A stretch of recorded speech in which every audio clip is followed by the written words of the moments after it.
Hello there, everyone. Hello there, guys. How are you?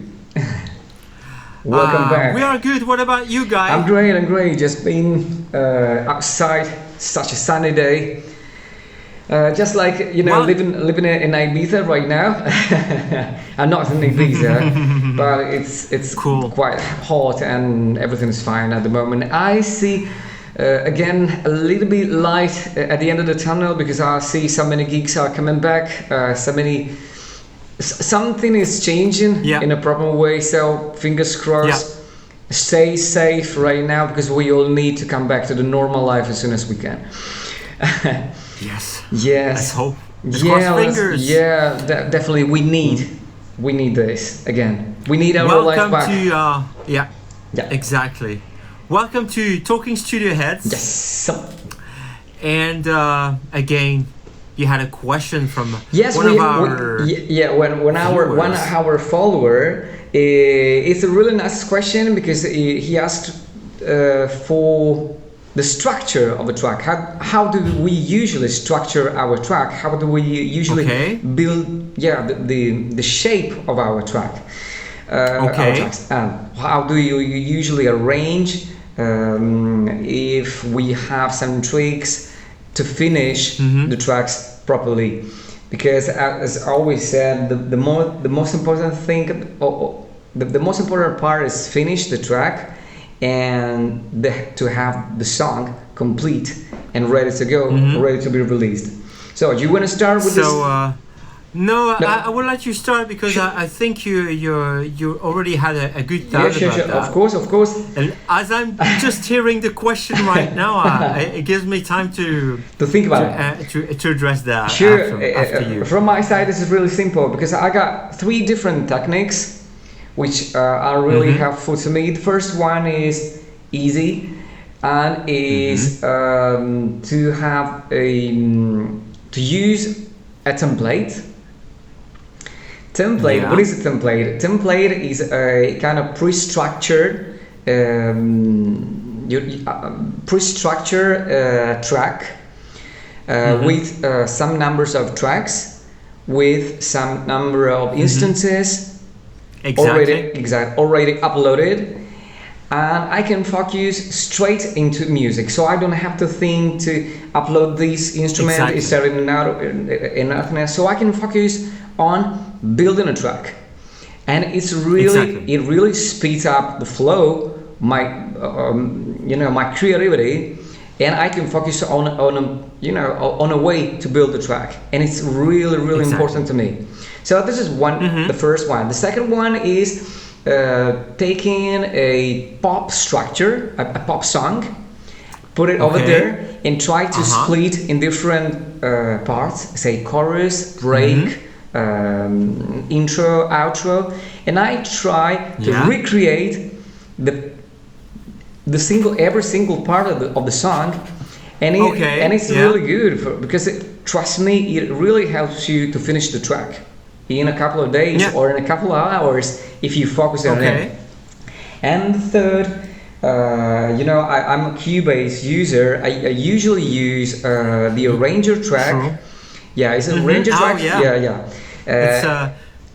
It's really easy actually because you build some blocks and then you push a button and in seconds you got a structure and a track, and after that I usually start again building the whole track following that structure. Of course, you can edit. You can edit. You can chop wherever you want. You can delete the parts you don't want. You can double it, edit, pretty much anything you want. But these 3 are, in general, my techniques to structure a track, to build a track. Well, these are great. Actually, I had never thought about using a pop track or something. Yes, really nice. This is really great that you mentioned that. Yeah. This is great that you mentioned that. I believe that there is a lot to learn from these older pop tracks, and progressive rock tracks. Exactly. I usually 80s, for example. Perfect. I usually take tracks from Genesis, for example, or even from AC/DC or wherever, because they have some kind of different way to develop the tracks. so you can follow it and see your music through other people's eyes, and it's really helpful. So follow this tips. It is. And what about you? And what about you? How do you usually build your tracks? So curious about that. So basically, I'm not a Cubase user. I'm a Logic user. You know that. I've been a long time Logic user since 1998. Yeah, so jealous about that. Actually, Mike Bush, you know him, right? Of course. He introduced me to Logic, and except for a couple or maybe 3-4 years with Ableton Live only, always used to run either Logic or Live or both together, me with too. the Rewire protocol and everything. It was a joy to work with, but I'm mainly a Logic guy because Logic is for me the place to be when it comes to gathering all the elements. Things. Yeah, definitely. Yeah. And just like you, I have a big template. Yeah. Actually, I have what I use a template or an empty template full of everything organized. So like the synthesizers, the basses, the drums, but no instrument tracks on there. No instruments loaded. Yeah. Just the tracks. Yeah. Good colors and good labels. Yeah. So I'm ready to go, and I can add my own tracks, and depending on the kind of music that I would like to make, depending on the context, I can out of this template make another template. That's gorgeous. Which contains all the tracks that I need. That's gorgeous. So I'm going the extra mile, so I can I'm very flexible, and I can use several templates based on the same core template. And this is something I will show in the next few weeks or months, whenever it's ready. We'd love to see. We'd love to see something place. We'd love to work on that template as well. For other producers, for fellow producers and Logic users in general, I am putting a very special product together right now as we speak, containing, gathering all of my skills and organization, also presets and samples and everything, because Logic allows me to do it now. That's a great project indeed. And so song structure, actually, once you have the good methodology, because we can talk about method here. Exactly. Once you adopt the right method for your workflow, ideas they just come in, they just flow, and from there the track imposes itself. Yeah, absolutely agree. But of course, if you're doing something like that's more dance floor, well, it will probably start with a beat. Of course, well, a lot of the times, because DJs are not as skilled as they used to be. Remember the vinyl days when you had to. You remember Sacha Belfunk with this long intro? Absolutely. And you had to just make sure that you hear the first hats. Yeah. And just let it go, and you had to correct it manually. Absolutely. Remember that? Absolutely. It was such a pain in the ass. I still remember that. Gosh. Yeah, well, not everyone is as skilled nowadays. Yeah. So we tend to start with a beat, but honestly, the track imposes itself. Yeah. And as we discussed before, I would never let anything decide for me what the structure of a song would be. Yeah, definitely. The structure of the song will impose itself. Yes. The moment you have the basic elements together, and this is why it's important to have a template, but also, like you said, also working with no template at some point, just a couple ideas that you put together quickly, like a notepad, and you just... Yes. And that's another thing I do, and that we have in common. We print everything to audio tracks, right? Exactly. As I told you before, rendering pretty much anything in audio is really helpful to me. Again, just to see what is happening, just to see, to visualize what is happening in the track. You can pick You can see the peaks. You can tame all the things that you don't like. There are really, some spikes that you don't really need for mixes and in mastering side as well, because sometimes you don't need it. You can hear some peaks, but you can see them. As I told you, I just want to hear what a compressor does, but I just want to see what it is doing as well. So to the audio signal, exactly. Because if you don't want to render audio, actually, I always do. You can use some plugins like Scope. You know what I mean? There are some free plugins as well where you can see exactly what is happening, but at the same time, they are not really. Pardon? That's a tip for people watching this. Yeah. If you subscribe to Computer Music magazine, which is the UK version, you will get a free version of VPS Scope. Exactly. That is a wonderful metering plugin. I got it. That lets you actually get a real-time waveform. Yes, it's an amazing spectrum analyzer as well. Exactly. Yeah, spectrum analyzer, correlometer, and everything. Exactly. But also, if you want to, there is also the good old Smexoscope, but I'm not sure it's 64 bit. It is. I just. You remember that one? It is. I'm still using it, and I find it really useful. I don't. Yeah, you don't. Yeah. It's really useful because it's free. First of all, it's on 64 bits as well. And it's really reliable, so you can download it for free. Probably somebody or some user or some viewers can spread the link out there, so please do that for us. And still use it, and still is really useful because again it makes me see what is happening exactly on a track. Exactly, real time. Exactly, real time. So that's another good trick. That's a good trick. Yeah. And of course, your ears first, and make Definitely. sure that you don't force yourself into an existing structure of a track in the same genre. I totally agree. You can explore all kinds of music.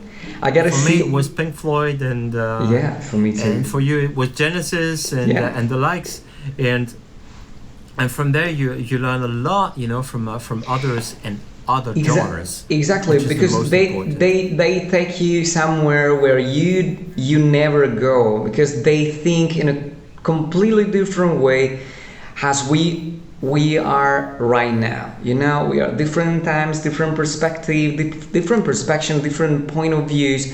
So follow them as well, because they are actually they introduced me to music. Since when I was a young boy, I really fell in love with this kind of music, because it was a magic. And right now, I'm still listening to them, and still now I don't know how did they do that 30 or 40 years ago, because it's something so magic. It's just crazy, isn't it? Yeah, I don't know. Right now, and I'm studying every single day music or music theory on effects or wherever.